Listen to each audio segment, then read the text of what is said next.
नमस्कार मंडळी. पुन्हा एकदा आपल्या यूट्यूब चॅनलमध्ये तुमचं सर्वांचं मनापासून खूप खूप स्वागत आहे. तर इथं बघा, ही जी मोरंडी ती उडून इतक्या उंच झाडावर जाऊन बसली. तिच्या मागे जे आता हे जे कुत्रे तुम्हाला खाली दिसत आहे ते मागे लागले होते. ती बघा एवढ्या उंच अशा झाडावर, लिंबाचं झाड आहे त्यावर जाऊन बसली आता सकाळी सकाळी इथं. आणि वरतून खाली बघते ते कुत्रे तिच्या मागे लागले. तर इथं बघा, आता याला जायचं होतं स्कूलला. तर हा इथं विचारत होता मामा पण जाणार आहे का, कारण त्याचा बड्डे झाला होता, तो एक दिवस थांबवला, त्याला आता जायचं होतं. तर याचं बघा इथं विचारणं चालू आहे, मामा जाणार आहे का असं.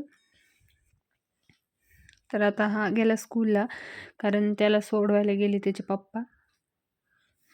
आता त्यानंतर बघा, आता हे जे ब्रह्मकमळाचं झाड आहे ना, याला छानशा अशा मस्त 2 कळ्या आल्या आहे आणि त्या रोज थोड्या अशा मोठ्या होत आहे आणि त्याला बघून खूप आनंद होत आहे, कारण मस्त असं झाड ब्रह्मकमळ येणं म्हणजे खूप भारी वाटतं. आणि ते नेमकी ना श्रावण महिन्यात किंवा पावसाळ्यातच येत असतं, असं वर्षभर झाडाला फुलं वगैरे येत नाही. तर इकडं बघा याचा होमवर्क चालू आहे. आता सासूबाई पण थांबलेल्या होत्या, त्यांची तब्येत बरी नव्हती तर त्या इकडे झोपलेल्या होत्या आणि याचं बघा इकडं चालू आहे अभ्यास करायचं काम. आणि मला आता घरभर खूप पसारा झाला आहे. काल याचा बड्डे होता त्यामुळे सगळीकडं सर्व पसारा झाला आहे. साड्या वगैरे सगळं बाहेर काढलेलं होतं. त्यानंतर सर्वजण येईल होते, तर कपडे वगैरे देखील बाहेर काढले होते, तर ते सर्व मला आवरायचं होतं. बाकी स्वयंपाक वगैरे तर झालेला होता.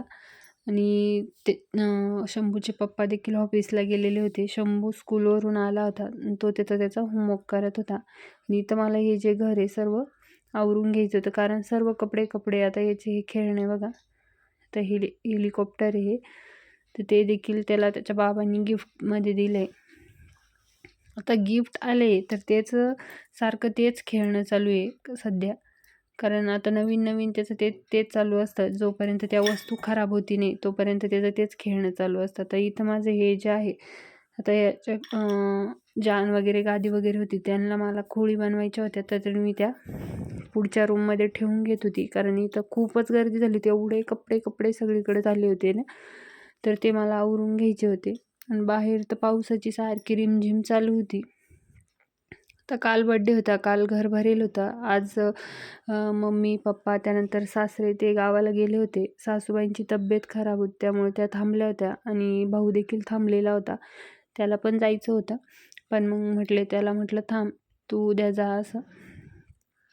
बाकी आता हे दोघं पण गेल्यावर पूर्ण घर खाली होईल. आणि शंभूचं कसं असतं, असं आम्ही दोघं असलं ना शांत राहतं, तिचं सर्व ऐकतो. आणि नेमकी कोणी आलं ना मुद्दाम असं चिडचिड करायला लावतो, जास्त ऐकत नाही, काही नाही, रगीलपणा करत असतो, होमवर्क करत नाही. मग मुद्दाम असं त्याचं चालू असतं. आणि घरी एरवी तो आता राहिला ना, त्याला सांगावं लागत नाही, त्याचं तो सर्व आवरून घेतो. पण 2 दिवस आता चालू आहे त्याचं. आता हे आहे दोघं जण, तोपर्यंत करेल लाड, नंतर मग काही नाही, त्याचं परत रुटीन चालू होऊन जाईल. आता ही बड्डेची टोपी वगैरे होती, तर म्हटलं ठेवून देऊ, नंतर काम येईल. संध्याकाळच्या वेळेस मस्त अशी भेळ बनवली होती, तर त्यामध्ये कांदा टमॅटो वगैरे कापून वगैरे घेतलं होतं. तर भावानीच कापून दिलेलं होतं, इथं फक्त मी कालवून घेत होती. त्यांनी सगळं कांदा टमॅटो वगैरे कालवलं, कापून दिलं आणि मी इथं मिक्स करून देत होती. तर हा घरचाच भत्ता आहे, त्यामध्ये आम्ही तयार केला होता. संध्याकाळच्या वेळेस भूक लागली होती म्हणून. आणि बाहेर पाऊस जो आहे तो असं बघा चालू होता पुन्हा इतक्यात, असं म्हणजे इतक्यात ऊन पडतं, लगेच असे ढग भरून येत्या, सारखं असं शिडशिड चालू असते. आता बाहेर पाऊस चालू होता, मस्त अशी भेळ बनवली, भेळ खाली, त्यानंतर चहा घेतला आणि थोडंसं बसलं आणि लगेचच स्वयंपाकाला लागली, कारण स्वयंपाक करायचा होता मला. आणि संध्याकाळच्या वेळेस सासूबाईला आणि आहोंला थोडं हॉस्पिटलला देखील जायचं होतं, त्यांची तब्येत बरी नव्हती त्यामुळे त्या थांबलेल्या होत्या, त्यांना हॉस्पिटलला घेऊन गेले आहो. त्यानंतर याचं बघा, आता याला ही सायकल घेतली, तर याचं सध्या हेच खेळणं चालू आहे सारखं. इथं मी दोरं जातो का कधी आज नाही, आज तो आता नाही साठी जाते, नाही तो तू त्याच कामाचा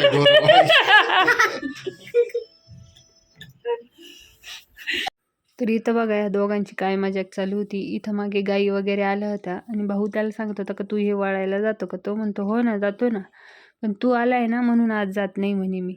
म्हणजे एवढा बोलायला लागला नाही, याला कोणी सांगत नाही, पण एवढं कुठून याला सुचतं ना माहीत नाही. आता हे बघा, हे काय क्यूट बनवून आणलंय त्याने, क्यूट म्हणत असतो तो त्याला, हार्ट शेपचं जे असतं ते.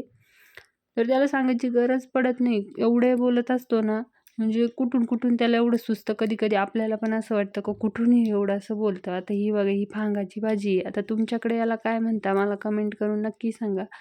आता ही जी वेल येतं आणि ते पानं असे तोडून आणले होते, तर त्याचे मला ना मुटकुळे बनवायचे होते. तर इथं मी ते आता चिरून घेत होती, बारीक चिरून घ्यायची. खूप छान लागतं, मला तर खूप आवडतं. तर आता इथे मी ते सर्व अशी बारीक चिरून घेत होती आणि मस्त त्यामध्ये बाजरीचं पीठ, त्यानंतर गव्हाचं पीठ, थोडीसं डाळीचं पीठ आणि आपलं कुळिदाचं पीठ असतं ना, ते टाकून मस्त असं कालवायचं. त्यानंतर त्यामध्ये आपली ज्या मिरच्या असतात, लाल मिरच्या, त्या लसूण घ्यायचा किती मोठा आणि जिरे घेऊन ते दळून घ्यायचं बारीक पेस्ट करून आणि ते यामध्ये टाकायचं. आता मी सगळे पिठं टाकून घेतले आणि आता हे बघा, हे दळलं आहे, हे देखील यामध्ये टाकून घेते.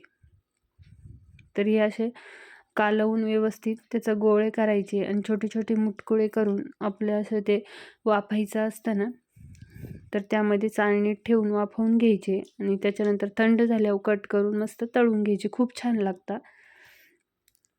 आता आम्ही गावाला होतो ना, तेव्हा आम्हाला खूप आवडायचे, कारण हे जे आहे ना, हे पावसाळ्यातच येतं. फक्त उन्हाळ्यात, हिवाळ्यात असतं, पण उन्हाळ्यात नसतं. खायला खूप पौष्टिक असतं हे.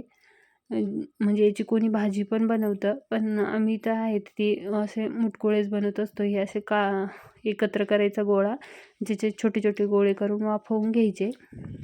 त्यानंतर ते वाफवल्यानंतर थंड करायचे आणि कट करून तळून घ्यायचे आणि कडक तळल्यावर एकदम मस्त लागते ते. हे बघा, असे छोटे छोटे गोळे आता इथे मी बनवून आणि चाळणीत पाणी ठेवलेलं होतं, म्हणजे भांड्यात, आणि वरती ती चाळणी ठेवली होती, त्यावरती अशी मस्त वाफवून घेत होती.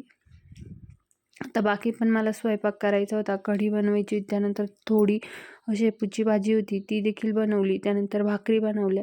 तर एवढंच करायला मी 6 वाजेची लागेल होती, तर मला 9 वाजले एवढा स्वयंपाक करायला. पाय पण खूप दुखत होते. त्यानंतर जेवणं वगैरे केले, आवरलं. आणि आता शंभूचं सध्या काय चालू आहे त्याच्याकडे लक्ष नाही. तर 2 दिवस आता त्याला पाहुणे आले, त्यामुळे त्याला अभ्यास हा करावा वाटत नाही आणि खेळण्या आल्या आहे तर त्या खेळावं वाटतं. तर त्याचं ते चालू होतं. तर म्हटलं आता स्वयंपाक वगैरे बनवला आणि कढी देखील इकडं मी बनवून घेत होती. आता दही नव्हतं घरचं, विकतच दही आणलेलं होतं, त्याचीच कढी बनवत होती. आणि बाहेर खूप अंधार झालेला होता. एवढं करायला मला 2च गॅस असल्यामुळे खूप वेळ लागला स्वयंपाक करायला. पाय तर खूपच दुखत होते, कारण सारखी उभी होती.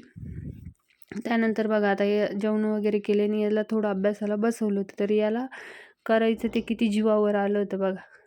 ज्याला कंटाळा येत होता, रडू येत होतं, नको वाटत होतं. आता आम्ही त्याला म्हणत होतो करून घे, उद्या सकाळी स्कूलला जायचं आहे. तर या बाई इकडं हा पण सांगत होता त्याला आवर पटकन. त्याचे पप्पा इकडे त्याला लिहून देत होते का कंप्लीट करून घे. पण त्याला कसलं, त्याला फक्त खेळायचं आहे सध्या. आता गिफ्ट आले तर त्याबरोबर. तर चला, कसा वाटला आजचा व्हिडिओ कमेंट करून नक्की सांगा. व्हिडिओ आवडला असेल तर लाईक शेअर करायला विसरू नका आणि चॅनलवर नवीन असेल तर चॅनलला सबस्क्राईब करा. आणि तुमचं देखील असंच होतं का, हे देखील कमेंट करून नक्की सांगा. भेटूया पुढच्या व्हिडिओमध्ये. बाय.